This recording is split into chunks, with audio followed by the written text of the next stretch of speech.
What luxury brand is now entering the wellness and health market?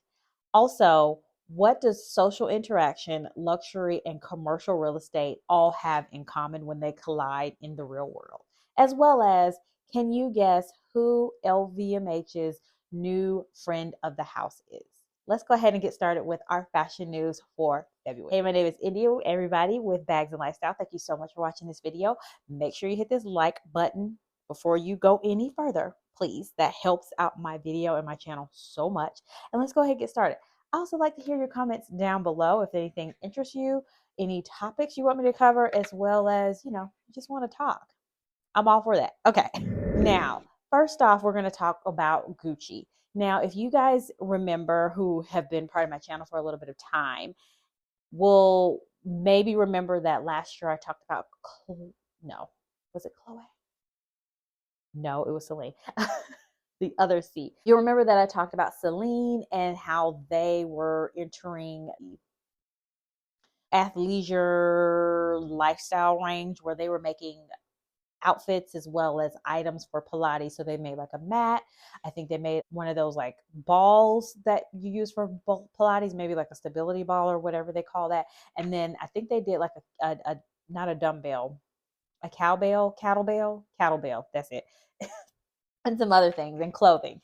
And so you are seeing this trend, and this is not the first time I've used this at, not as far as like a luxury house entering the lifestyle market. Actually, this is a little bit old because I want to say as of 4 years ago when I looked at the article, Gucci did a partnership or collaboration with Oura Ring and made a special ring for Gucci. I didn't even know about this, probably because I don't follow Gucci that closely. But this ring, let me know if you guys have heard about it. But this ring is about $950, and that's a partnership they have. Also, they are entering the gaming wellness space. So for gamers, there are gaming academy that helps promote mental health and wellness for gamers, which I thought that's interesting that Gucci's entering that market. It definitely makes sense because game when you people that do gaming make a lot of money from it, and it's that in that disposable income aspect that they can have now access to by entering it through the gaming space. And they also are working with a partnership with L'Oreal. If you imagine that the health and wellness space is a $2 trillion industry, and if you can target people with their disposable income, but also get them in other ways. So not just I want to lure you with my products, but maybe you either are more interested in a spa or something like that. Or like I said, with gaming or wellness with the Oura Ring and things like that, people with this disposable income are willing to have kind of that upper echelon experience wherever it is. Other examples of this are, oh, like I said, they're partnering with L'Oreal. They have very kept the details about what they're going to do in the future hush hush, but we've talked about L'Oreal and Jacquemus. Now we're talking about L'Oreal and Gucci, and L'Oreal has the beauty industry on lock. They have so many years worth of experience with beauty as far as like hair as well as skincare. And I can just imagine with all of these luxury houses that are now pushing more into the luxury, the skincare and beauty market, what Gucci is going to come out with L'Oreal, as well as the access that they'll have to the data that L'Oreal has been housing for decades. So we'll have to see what happens with that. But also we can talk about where, as far as Dior has spas. They have about 10, if I'm not mistaken, to date that are all over the world. And so this is another example of where we're seeing the luxury fashion houses, these brands try to enter into other markets like lifestyle, because if I can get multiple entry points, maybe that same person, you're going to have a diehard person that's going to want to experience everything that they can about that brand. And then you're going to have other people that are going to say, I don't really care about your clothes, but maybe I'll go to your spa or maybe I'll go to your cafe.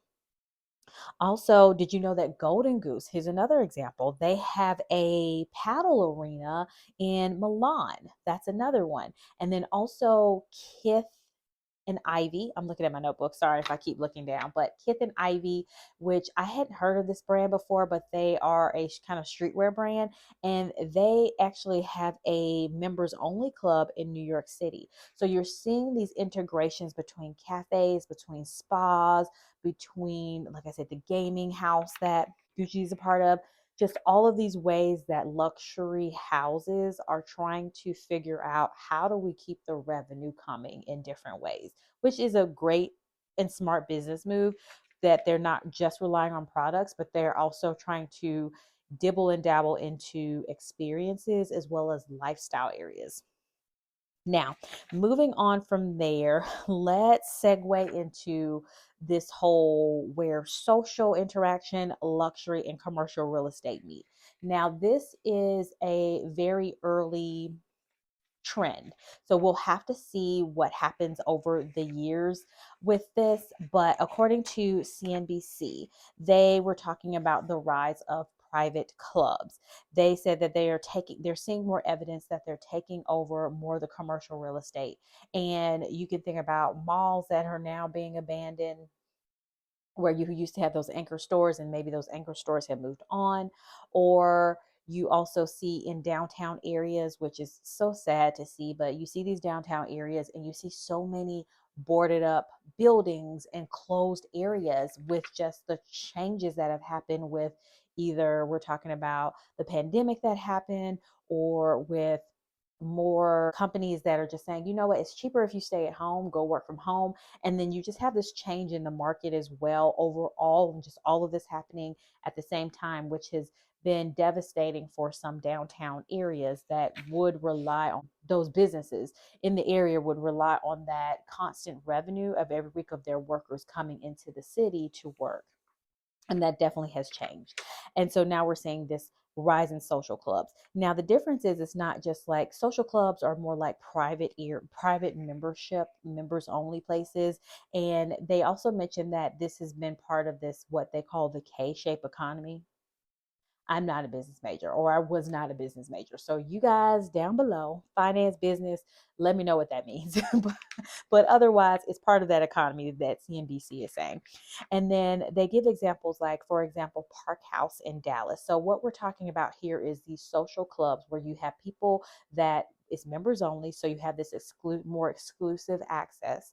But where does the commercial part come in? A lot of these, like I said, social clubs are either opening up in commercial space, or they're also coming next to retail space. So the Park House in Dallas is also, I think they mentioned Hyde Park, if I'm not mistaken. I'll just have it on the screen here.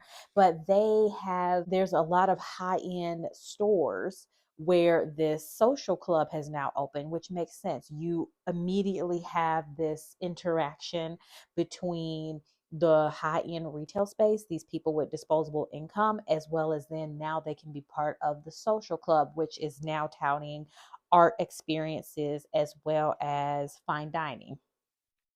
Also, you have another example of the club at Moore in Miami, which is in the design district, which is a really nice area. Social house in Cincinnati that has opened. So just a lot of examples where, like I said, there's not a lot of data. There's somebody close to the industry that has been talking to whoever wrote the article in CNBC, but they're seeing this now be a trend, and we'll have to see what happens in the future with this space. And last up is going to be LVMH. They have announced their friend of the house, a new friend of the house. Now, I will say this is a little bit late. Sorry, I left it off of my list. This was announced in December. I left it off of my list for January, and then I was like, okay, I got to remember to talk about it in February. So, we're a couple months behind, but that's okay. That is okay. And the rapper Future has been officially announced as a friend of the house for Louis Vuitton. I was about to say LVMH, but it's actually Louis Vuitton.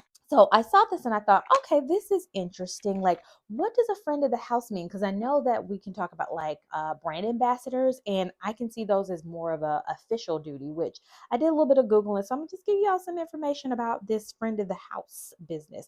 Now, he is not the first, and I think we're seeing a lot more variety in this area as far as friend of the house goes. It seems like it's more of a newer thing that LV's doing. So, a friend of the house, it says that Louis Vuitton is a title for cultural figures like musicians or athletes who have a close relationship with the brand, often collaborating on campaigns or attending shows, but aren't official ambassadors. Pharrell Williams, who's been the men's creative director, pulling some more people probably from within his sphere. So not only has Future been a friend of the house, but Jude Bellingham, who's a skater, Tyshawn Jones, who is a footballer, and I might have said that backwards. Tyshawn Jones is the skater, and then Jude Bellingham is the footballer. But we've also seen some other people that, like I said, they have a less official role. So they'll get in the door with definitely major events, but they don't have the contractual obligations that an ambassador had. And I thought it was interesting. So I'll share with you guys what a friend of the house is versus a supporter. I'm sorry, what a friend of the house is versus a brand ambassador. And so a friend of the house is generally like what we would consider a brand supporter. They frequent the store, but maybe they're not like a VVIP type of situation. Is And I'm not saying that they have to buy everything, but like that's kind of the general gist of it.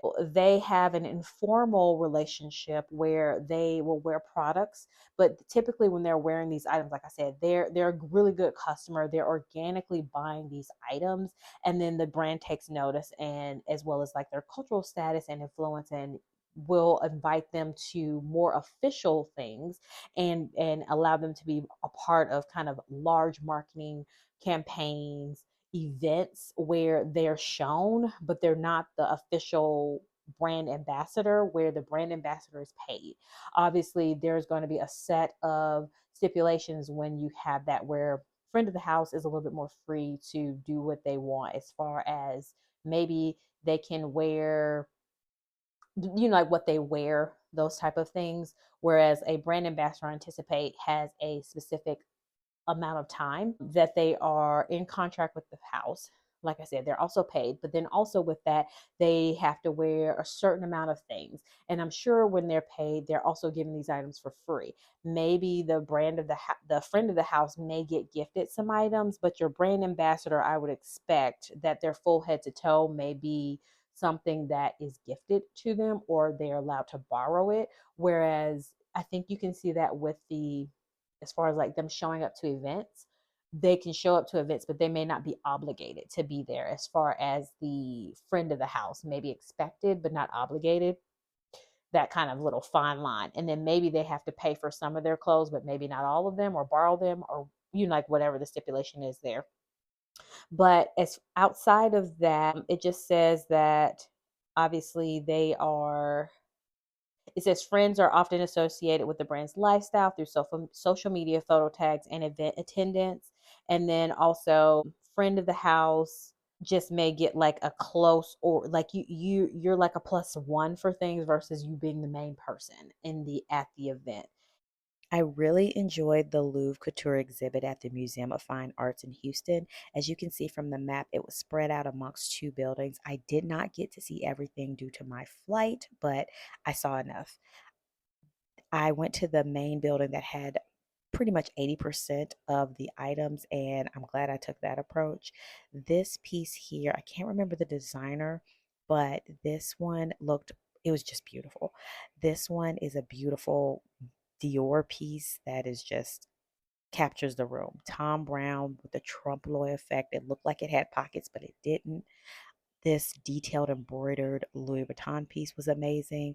And then this is a close up of the Schiaparelli dress that you saw in the video. Ah, beautiful. Just wanted to share that with you guys. And that is it for fashion news today. So I thank you so much for your time. And I'll talk to you guys again soon. Bye.